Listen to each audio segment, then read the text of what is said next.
తెలియజేస్తాను. Thank you. So more పర్టికులర్గా property ఇష్యూస్కి వచ్చేసరికి ప్రాపర్టీ కొనేటప్పుడు ఏం చేయాలి అనేసి మీరు అడుగుతూ ఉన్నారు.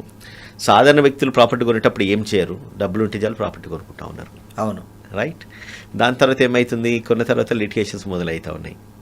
దానికి గల కారణం ఏంటిదంటే వాళ్ళు కొనక ముందు వాళ్ళు చూసుకోరు ప్రాపర్టీస్ ఏం కావాలి ఏంటిదన్నది. కొన్న తర్వాత సమస్య వచ్చిన తర్వాత చూసుకుంటా ఉన్నారు.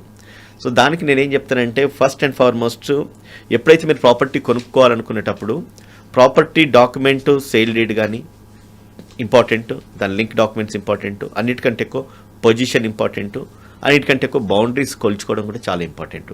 అవి కనుక చేయగలిగితే మీకు most of the legal issues complications తగ్గుతాయి. ఒకటి.